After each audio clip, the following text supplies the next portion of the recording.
What is up, everyone? This is John B here, and I am back with another one of my episode reviews for the new adventures of Winnie the Pooh. And guys, thank you for your votes too. The episode that you guys wanted me to review is none other than Monkey See, Monkey Do Better. This episode was very good to me for a lot of reasons. Why? Because first off, it shows that sometimes being cocky isn't always the best thing to do, especially when you could be treated the very same way that you treat others too at some point.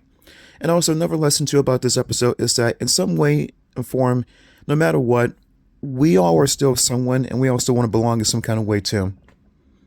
Without further ado, guys, let's get into the episode review of Monkey See, Monkey Do Better. The episode begins with Christopher Robin calling out for his friends Pooh Bear and everyone else too because he has a birthday party to go to.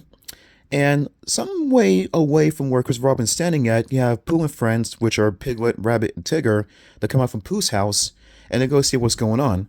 They are behind a bush, and they happen to see Christopher Robin wearing a party hat, calling for them. And then you see that Christopher Robin is very disturbed because he's calling them for a birthday party, and then the four friends there think that is actually his birthday party that they're about to miss. So they all kind of scramble in fear, trying to figure out what to do to give him for his birthday party, and then they kind of figure that they'll do once, the best thing ever in their minds. So we go to another scene later on where they're at his house, Chris Robin's house, and the four are dressed up as presents in his closet. And as they're getting ready to present themselves to him, they decide to hide because he knows they're coming back into the room. When he comes back in the room, Christopher Robin has a huge present box in his hands, and he just places it onto the floor. And still upset because he can't find his four friends, he decides to go back downstairs, to get other things too. The four friends are kind of upset because they notice that they see that present that they're in the hall in the room, and they feel that he's already got the best present that he can ever get, and the four of them really don't pale comparison to the present that he has there. So Rabbit is kind of angry and decides to find out what exactly this present is that's so great that they feel that they're going to be replaced by it. So Pooh tries to warn Rabbit not to go to open the present, but Rabbit does so anyway. And then when he does so, out emerges a toy mechanical monkey that does all this, nice stuff with playing the drums and blowing the horn and stuff. And he's got the, I think like a fife in his mouth too or something like that. And he, does like a little robotic dance before he introduces himself as Bruno. And he figures that he's going to meet the kid that he belongs to. But before he could find out where the kid is, he actually powers down. And the key behind him, probably, I guess, kind of just stopped running, so he just kind of winds down, and so Pooh Bear feels sad by this, and then he decides to go ahead and wind him up himself, and then this causes Bruno to come back up to life again. And then when he sees the four friends there, he starts to kind of mock them about how, what kind of toys they're supposed to be compared to what he is, and then Pooh Bear, not really understanding about what Bruno was doing, decides to introduce himself and the others to him, and then Bruno just outright just makes jokes about Winnie the Pooh's name. It's a Pooh named Winnie? And, it just doesn't stop. It just gets so maniacal with him after that point. And so Bruno says that he's like the best toy ever that was ever existent or ever invented, actually. And when he gets introduced to whoever the kid belongs to, which I guess he assumes is the kid that Pooh and friends belong to, that Pooh and friends will have nowhere else to go to, basically. So what happens is that there's some kind of bet made between these guys where if Pooh and friends do like the different skills like they all do, if Bruno can't do any of the things that they can do, if not better, then he's going to be the one to move away or move out. But if the four actually, do things that, actually, no, let me back up. If Bruno can do everything that he can do, if they could do, if not better, then they have to be the ones to go away forever. So they have a challenge with Tigger first, proving he could be the best bouncer according to Bruno. And so Tigger challenges Bruno to see if he can bounce as well as he can. So Bruno does bounce twice successfully, actually. And then when it gets to Tigger's turn, he bounced so high up that he actually crashes right through the ceiling of the house. Now, at this point, I'm thinking to myself that when I saw the episode, either the house must be very crappy of what it was made of, or Tigger must be strong as heck They just bounce right through the dang ceiling and actually still be alright after all that. That's amazing. So with that, Tigger is, I guess you could probably say, defeated with his challenge. So Rabbit comes out next to challenge himself against Bruno, and then he thinks that Bruno knows something about horticulture, which is actually gardening, and because it's a word that Bruno's never heard about before, he's kind of puzzled about what Rabbit was talking about. And then when Rabbit does explain what he was talking about, he says it's actually gardening, that he knows something about gardening. So Bruno actually turns Rabbit around to tell him that he actually knows a lot more gardening than he realizes. So later we go on to a field outside where Bruno actually just spreads his seeds, no pun intended, and he actually causes a huge bunch of carrots, giant carrots actually emerge from the ground. And this kind of puts Rabbit to shame because now he's had by one of the carrots there saying that, oh my, this is something that Rabbit could never do in his whole lifetime. So that's another challenge defeated that Rabbit lost to. So then we go to Piglet, and then Bruno asks him what he does best. And Piglet just sadly stammers and says that he does nothing special to make him special at all. So Piglet never even did anything before he even got started. So once again, he has another challenge on his belt. And he just laughs at that maniacally about that too. So then he goes to next, and then Pooh's the only one left there. And then Pooh says that he does Pooh things. Bruno is confused when he says, you things? And then Pooh Bear says, no, Pooh things. Tigger chimes in and says that, yeah, monkey breath, or whatever he said to him, like finding honey. And then Rabbit says that, yeah, a Pooh Bear can go up to the very tree behind them and actually just get the honey from the hive easily.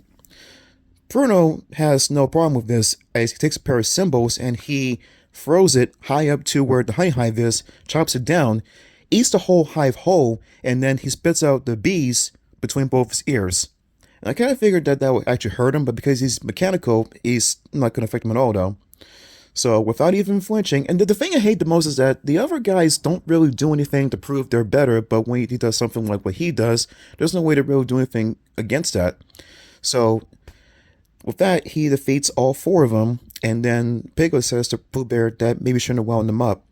So the four just sat around hanging their heads low, knowing that whatever stuff they do, Bruno can actually do, if not better. So we get to another scene later at night where we have Rabbit, Tigger, and Piglet hauling herself off in a wheelbarrow, getting ready to move away from 100 Acre Wood, since it's been determined that, Bruno is the better toy than all of them. And they go to Pooh Bear's house, and then he has his honey pot that he coveted so much, though, just for something to remember everything by. And then later on, we hear Christopher Robin coming down the path, calling for the friends, and then he's shocked to find out that they're actually, going away. And the reason why is because Bruno defeated all four of them and what stuff that they can do but better. And then Christopher Robin assures all four of them that he loves them all for who they are, not for what they can do. And then when he mentions too that he is not going to keep Bruno, Bruno is kind of floored at this whole news here. He figures that he's the best toy in the world and he's being shipped out. This spooks him so much he decides to just run off. He explains to Pooh and friends that Bruno was a present for his friend, not for himself. That's the reason why he was going to the party. The party was for his friend, for a birthday party for his friend. Whoever the friend is, we don't know. But when Tigger is elated by this news, he decides to go tell Bruno about what's going on. But before they could do anything, Bruno's already gone. Rabbit says something about that the way Bruno moves, that crazy chimp could be halfway on his way to China right about now. We go to another scene where Bruno is still walking off, sad, and it seems like that he and Rabbit seem kind of telepathic thought about China.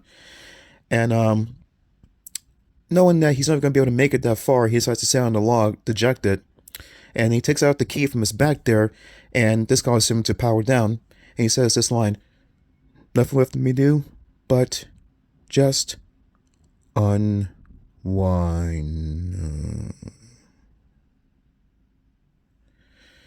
So he just sits there on the log without the key in his back, just sitting there all by himself. And then Christopher Robin and the friends call for him. I think there was one line where Tigger says, "Hey, banana breath!" And then there's not long before they do find him on the log there, and they see the key taken out from behind. So they decided to put the key back there, wind him up again, and he's back to normal. And Bruno was kind of shocked at this as the reason why they would even find him in the first place. And they said that they were worried about him. And Bruno was like, why would you worry about me? And then Pooh Bear says, because you're the best toy in the world or something like that, or sort of something like that anyway, you know. But Christopher Robin explained to Bruno about what the whole thing was about. And then he was going to be a friend for his friend for his party, for the party. I don't know what the person's gender is. I just know that it's just a friend of his, and that's all that the story goes by. But Bruno was happy to hear that he's at least going to be wanted by somebody. So this kind of makes him just want to go back over to Christopher Robin's house and the person he came from, go back in the box. And then he just, gets back open, all wrapped up again and stuff. And then um, they all say goodbye to him while he's still inside the box. And then the episode ends with Pooh Bear kind of hungry to know that there's going to be some food there too, or honey or something like that. And he figures that, well, it can't be a party without food, and Pooh wants some action of it too, or some food of it too. And then Christopher Robin just says in the end, silly old bear. Yeah, this episode was kind of cute for a lot of reasons too, but it's like I said back in the beginning, sometimes being cocky doesn't really pay off because no matter what, you can still have feelings like everyone else can when it comes to wanting to belong and wanting to be, noticed as something special or someone special. And like I said earlier too, at some point you all want to belong in some way or form. All right.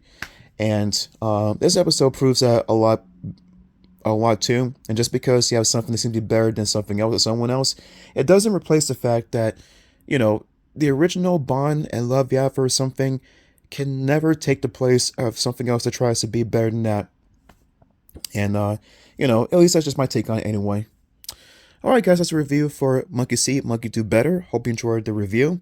Next time, I'm going to do whichever episode that you guys choose on my poll that I have right now too. And then I'll get to that too as soon as I can. Alright guys, take care, and I'll see you again real soon. Or I should really say, TTFN, ta-ta for now.